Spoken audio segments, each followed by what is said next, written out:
Hi hello ನಮಸ್ಕಾರ ವೀಕ್ಷಕರು. Star Karnataka ವಿಶೇಷ ಕಾರ್ಯಕ್ರಮಕ್ಕೆ ತಮಗೆಲ್ಲರಿಗೂ ಆತ್ಮೀಯವಾದ ಸ್ವಾಗತ. ಚರಿತ್ರೆ ಎನ್ನುವುದು ಸತ್ತವರನ್ನು ಬದುಕಿಸುವ ಕಥೆ. ಭೂಮಿ ಮೇಲೆ ಎಷ್ಟೋ ಜನ ಹುಟ್ಟುತ್ತಾರೆ, ಹಾಗೆ ಎಷ್ಟೋ ಜನ ಸಾಯ್ತಾರೆ.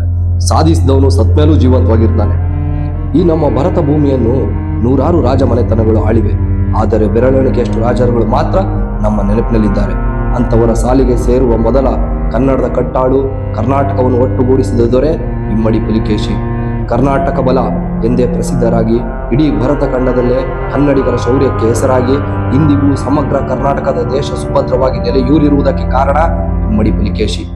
ಡಾಕ್ಟರ್ ಶಿವರಾಮ ಕಾರಂತರು ಚಾಲುಕ್ಯರು ಆಳಿದ ಕಾಲವನ್ನು ಕನ್ನಡ ಸಂಸ್ಕೃತಿಯ ಸುವರ್ಣಯುಗ ಎಂದು ಕರೆದಿದ್ದಾರೆ. ಚಾಲುಕ್ಯರ ಚಕ್ರವರ್ತಿ ಕೀರ್ತಿವರ್ಮ, ಅವನ ಪಟ್ಟದರಸಿ ಸಿರಿಯಬ್ಬೆ. ಈ ದಂಪತಿಗಳಿಗೆ 3 ಜನ ಮಕ್ಕಳು ಇರುತ್ತಾರೆ. ಮೊದಲನೆಯವನು ಎರೆಯ, ಎರಡನೆಯವನು ವಿಷ್ಣುವರ್ಧನ, ಮೂರನೆಯವನು ಉದ್ದರಸ. ಕೀರ್ತಿವರ್ಮನಿಗೆ ಒಬ್ಬ ತಮ್ಮನೂ ಇರುತ್ತಾನೆ, ಅವನೇ ಮಂಗಳೇಶ. ಕೀರ್ತಿವರ್ಮನ ಅಕಾಲಿಕ ಮರಣದ ನಂತರ ತನ್ನ ಹಿರಿಯ ಮಗ ಎರೆಯ ಇನ್ನೂ ಚಿಕ್ಕವನಾದ್ದರಿಂದ ಕೀರ್ತಿವರ್ಮನ ತಮ್ಮನಾದ ಮಂಗಳೇಶನಿಗೆ ಪಟ್ಟವನ್ನು ಕಟ್ಟುತ್ತಾರೆ. ಅದರಂತೆ ಮಂಗಳೇಶನು ರಾಜ್ಯವನ್ನು ಸುಭದ್ರವಾಗಿ ನಡೆಸಿಕೊಂಡು ಹೋಗುತ್ತಿರುತ್ತಾನೆ.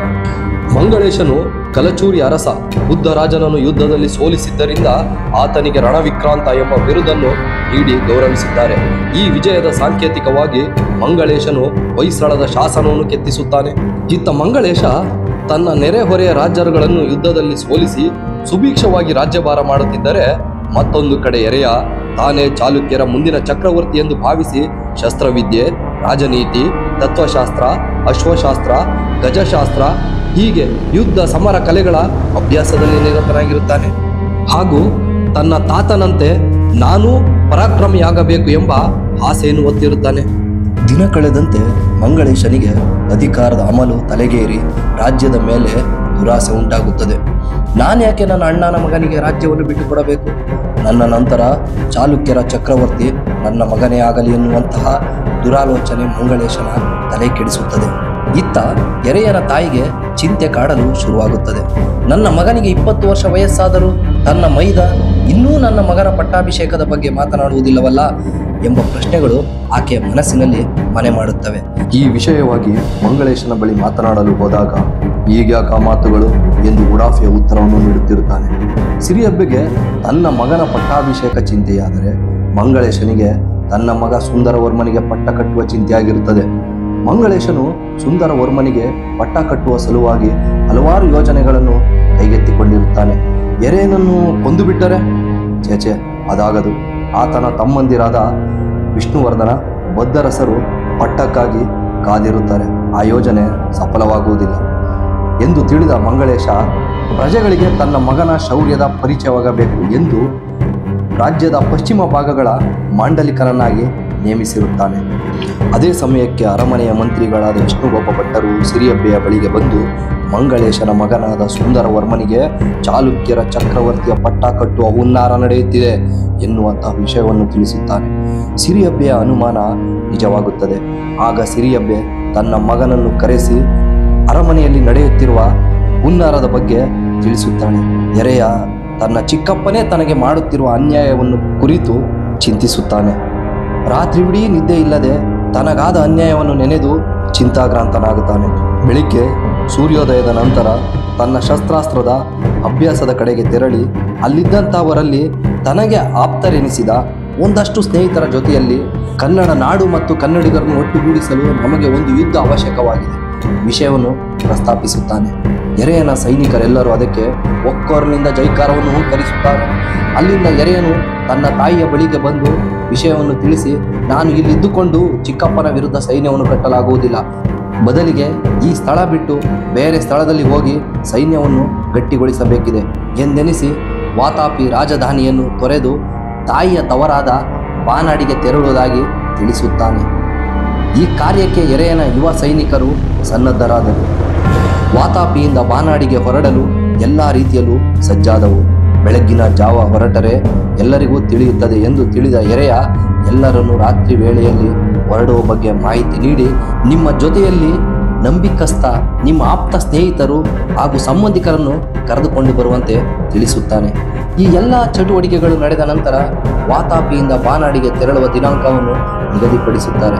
ಶಾಲಿವಾಹನ ಶಕೆ 530ರಂದು ಹೊರಡುವಂತಾಗುತ್ತದೆ. ಕತ್ತಲಾಗಿ ರಾಜಧಾನಿಯ ಜನರು ಗಾಢ ನಿದ್ದೆಯಲ್ಲಿದ್ದ ಸಂದರ್ಭದಲ್ಲಿ ಸರಿಸುಮಾರು 300 ಜನ ಯುವ ಸೈನಿಕರು ಯುವರಾಜ ಎರೆಯನ ಆಗಮನಕ್ಕಾಗಿ ಕಾಯುತ್ತಿರುತ್ತಾರೆ. ಎರೆಯ ಕುದುರೆಯಿಂದ ಇಳಿದು ನಡೆದು ಬರುತ್ತಿರುತ್ತಾನೆ. ಕಾರಣ, ಶಬ್ದವಾದರೆ ಕಾವಲುಗಾರರು ಪ್ರಶ್ನಿಸುತ್ತಾರೆಂದು. ಯುವರಾಜನನ್ನು ಕಂಡ ಕೂಡಲೇ ಬಂಡೆಯ ಮರೆಯಲ್ಲಿ ಅವಿತು ಕುಳಿತಿದ್ದ ಸೈನಿಕರು ಹೊರಬಂದು ಮೌನವಾಗಿಯೇ ಯುವರಾಜನಿಗೆ ರಾಜ ಮರ್ಯಾದೆಯನ್ನು ಗೌರವದಿಂದ ಅರ್ಪಿಸುತ್ತಾರೆ. ತಾಯಿ ಸಿರಿಯಬ್ಬೆ ಎರೆಯನಿಗೆ 2 ಕುದುರೆಗಳಷ್ಟು ರೂಪಕ ಹಣವನ್ನು ನೀಡಿ ಕಳುಹಿಸಿಕೊಟ್ಟಿರುತ್ತಾರೆ. ವಾತಾಪಿಯಿಂದ ಬಾನಾಡಿಗೆ ಸುಮಾರು 300 ಮೈಲಿಯಷ್ಟು ದೂರವಿರುತ್ತದೆ. 3 ದಿನಗಳ ಪ್ರಯಾಣದ ನಂತರ ಯುವ ಸೈನಿಕರ ಜೊತೆ ಯುವರಾಜ ಬಾನಾಡಿಯನ್ನು ತಲುಪುತ್ತಾರೆ. ಬಾನಾಡಿ ಎನ್ನುವುದು ಇಂದಿನ ಕೋಲಾರ. ಎರೆಯ ತನ್ನ ತಾಯಿಯ ತವರಿನವರಾದ ಬಾತ್ಪುರ ವಂಶದವರ ಸಹಾಯವನ್ನು ಬೇಡುತ್ತಾನೆ. ಹಾಗೂ ಸಣ್ಣ ಪುಟ್ಟ ರಾಜರುಗಳು ಎರೆಯನಿಗೆ ಸಹಾಯಸ್ತ ನೀಡುತ್ತವೆ. ಅಲ್ಲಿಂದ ಎರೆಯನ ಚಾಲುಕ್ಯರ ಚಕ್ರವರ್ತಿ ಆಗುವ ಆಸೆಗೆ ಇನ್ನಷ್ಟು ಪುಷ್ಟಿ ಬಂದಂತಾಗುತ್ತದೆ. ಯುದ್ಧಕ್ಕೆ ಸಕಲ ಸೌಕರ್ಯಗಳು ಸಜ್ಜಾಗುತ್ತವೆ. ತಾನೇ ಹೇಗಾದರೂ ಮಾಡಿ ಎರೆಯನನ್ನು ಕೊಲ್ಲಬೇಕೆಂದು ಹೊಂಚು ಹಾಕುತ್ತಿದ್ದ ಸಂದರ್ಭದಲ್ಲಿ ಈಗ ಎರೆಯನೇ ಯುದ್ಧಕ್ಕೆ ಆಹ್ವಾನಿಸುತ್ತಿದ್ದಾನೆ. ಈ ಯುದ್ಧದಲ್ಲಿ ಎರೆಯನನ್ನು ಕೊಂದು ತನ್ನ ಆಸೆಯಂತೆ ಸುಂದರ ವರ್ಮನಿಗೆ ಪಟ್ಟ ಕಟ್ಟಬಹುದು ಎಂದು ಮನದಲ್ಲಿಯೇ ಹಿಗ್ಗುತ್ತಾನೆ. ರಣರೋಚಕ ಯುದ್ಧಕ್ಕೆ 7 ಪಟ್ಟಿ ಸಿಂಬಿಗೆ ಎನ್ನುವಂಥ ಸ್ಥಳ ನಿಗದಿಯಾಯಿತು. 600 ಜನ ಎರೆಯನ ಯುವ ಸೈನಿಕರು ಒಂದು ಕಡೆ, 6000 ಜನ ಚಾಲುಕ್ಯ ಚಕ್ರವರ್ತಿ ಮಂಗಳೇಶನ ಸೈನಿಕರು ಮತ್ತೊಂದು ಕಡೆ. ಎರೆಯನಿಗಾದ ಅನ್ಯಾಯವನ್ನು ಅರಿತ ಕೆಲವಿಷ್ಟು ಜನ ಮಂಗಳೇಶನ ಸೈನಿಕರು ಎರೆಯನ ಪರವಾಗಿ ನಿಂತು ಬಿಡುತ್ತಾರೆ. ಇನ್ನು ಕೆಲವರು ಈ ಹುಡುಗರು ನಮ್ಮನ್ನೆಲ್ಲಿ ಗೆದ್ದಾರು ಎಂಬ ತಾತ್ಸಾರದ ಮನೋಭಾವವನ್ನು ವ್ಯಕ್ತಪಡಿಸುತ್ತಾರೆ. ಉರುಪಿನಲ್ಲಿದ್ದ ಎರೆಯನ ಯುವ ಸೈನಿಕರು ನವನವೀನ ಯುದ್ಧ ತಂತ್ರಗಳನ್ನು ಬಳಸಿ ಮಂಗಳೇಶನ ಸೈನಿಕರಿಗೆ ಸೋಲನ್ನುಣಿಸುತ್ತಾರೆ. ಕೊನೆಯಲ್ಲಿ ಮಂಗಳೇಶನೇ ಕಾಳಗಕ್ಕೆ ಇಳಿಯುವಂತಾಗುತ್ತದೆ. ಆಗ ಎರೆಯನಿಂದ ಮಂಗಳೇಶನು ಸಾವನ್ನಪ್ಪುತ್ತಾನೆ. ಶಾಲಿವಾಹನ ಶಕೆ 531ರಲ್ಲಿ ಎರೆಯ ಚಾಲುಕ್ಯರ ಚಕ್ರವರ್ತಿಯಾಗಿ ಸಿಂಹಾಸನವೇರುತ್ತಾನೆ. ಆಗ ಎರೆಯನ ತಾಯಿ ಸಿರಿಯಬ್ಬೆ, ನಿನ್ನ ತಾತನಷ್ಟೇ ನೀನು ಪರಾಕ್ರಮಿಯಾಗು ಎಂದು ಆಶೀರ್ವದಿಸಿ ಆತನಿಗೆ ಇಮ್ಮಡಿ ಪುಲಿಕೇಶಿ ಎಂಬ ಮರುನಾಮಕರಣವನ್ನು ಮಾಡುತ್ತಾಳೆ. ತನ್ನ ಆಪ್ತನಾಗಿದ್ದ, ಯುದ್ಧದಲ್ಲಿ ಚತುರನಾಗಿದ್ದ, ರವಿಕೀರ್ತಿಯ ಬುದ್ಧಿವಂತಿಕೆ, ಚಾಣಕ್ಷತನ, ಯುದ್ಧದ ಸಂದರ್ಭದಲ್ಲಿ ಆತ ತೋರುತ್ತಿದ್ದಂಥ ಆಸಕ್ತಿ ಎಲ್ಲವನ್ನು ಮೊದಲೇ ಕಂಡಿದ್ದಂಥ ಇಮ್ಮಡಿ ಪುಲಿಕೇಶಿ ರವಿಕೀರ್ತಿಯನ್ನು ದಂಡನಾಯಕನನ್ನಾಗಿ ನೇಮಿಸುತ್ತಾನೆ. ಚಾಲುಕ್ಯ ಪದೇಶ್ವರ ಎಂಬ ಬಿರುದಾಂಕಿತನಾದ ಇಮ್ಮಡಿ ಪುಲಿಕೇಶಿ ರಾಜ್ಯಭಾರ ಮಾಡಲು ಸಿದ್ಧನಾಗುತ್ತಾನೆ. ಮುಂದೆ ನಡೆದಿದ್ದೆಲ್ಲವೂ ಚರಿತ್ರೆಯೇ ಸರಿ. ಇದಾಗಿತ್ತು ಇವತ್ತಿನ ವಿಶೇಷ. ಮುಂದಿನ ಸಂಚಿಕೆಯಲ್ಲಿ ಇನ್ನಷ್ಟು ಆಸಕ್ತಿದಾಯಕ ವಿಷಯಗಳೊಂದಿಗೆ ನಿಮ್ಮ ಮುಂದೆ ಆಗಮಿಸುತ್ತೇವೆ. ಧನ್ಯವಾದಗಳು. ನಮ್ಮ ವಾಹಿನಿಗೆ ಸಬ್ಸ್ಕ್ರೈಬ್ ಮಾಡಿ, ಗಂಟೆ ಬಟನ್ ಒತ್ತಿ.